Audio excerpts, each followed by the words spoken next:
பள்ளி வளாகத்திற்குள் ஆசிரியை படுகொலை, நீதிமன்ற வளாகத்திற்குள் வழக்கறிஞர் மீது கொலைவெறி தாக்குதல்.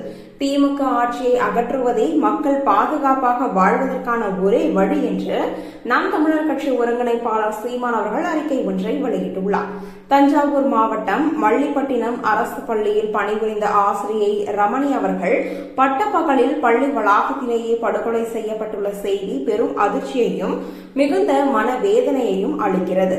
அந்த செய்தி தந்த அதிர்ச்சியிலிருந்து மீள்வதற்குள் அடுத்த அதிர்ச்சியாக கிருஷ்ணகிரி மாவட்டம் ஓசூர் நீதிமன்ற வளாகத்தில் வழக்கறிஞர் கண்ணன் மீது கொடூரமாக கொலைவெறி தாக்குதல் நடத்தப்படும் காட்சிகள் மனதை கொதிக்க செய்கிறது.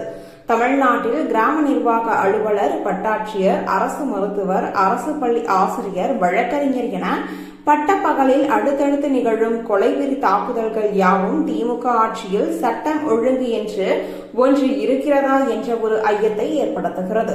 திமுக ஆட்சியில் அரசு ஊழியர்களுக்கே இந்த நிலைமை என்றால் பாமர மக்களுக்கு என்ன பாதுகாப்பு இருக்க முடியும்? தமிழ்நாட்டில் சட்டத்தின் ஆட்சி நடைபெறுகிறதா அல்லது சமூக விரோதிகளின் ஆட்சி நடைபெறுகிறதா என்ற கேள்வியை ஒவ்வொரு மக்களுக்குள்ளும் எழுப்புகிறது.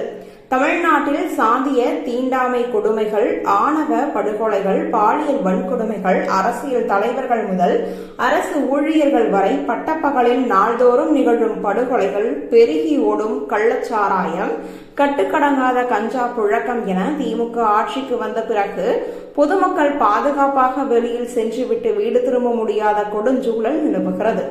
மக்கள் வாழவே தகுதியற்ற நிலமாக தமிழ்நாட்டினை திமுக அரசு மெல்ல மெல்ல மாற்றி வருகிறது. முதலமைச்சரின் நேரடி கட்டுப்பாட்டில் இருக்கும் தமிழ்நாட்டின் காவல்துறை முற்றிலும் செயலிழந்த துறையாகிவிட்டது. இந்த கொடூர கொலைகள் நடைபெறும் ஆட்சிதான் எந்த கொம்பனாலும் குறை சொல்ல முடியாத திராவிட மாடல் ஆட்சியா? ஒவ்வொரு நாளும் அடுத்தடுத்து நிகழும் படுகொலைகள் யாவும் திமுகவை ஆட்சி அதிகாரத்திலிருந்து அகற்றுவதே தமிழ்நாட்டில் மக்கள் பாதுகாப்பாக வாழ்வதற்கான ஒரே வழி என்பதை உணர்த்துகிறது என்று நாம் தமிழர் கட்சி ஒருங்கிணைப்பாளர் சீமான் அவர்கள் தற்பொழுது இந்த ஒரு அறிக்கையை வெளியிட்டுள்ளார்.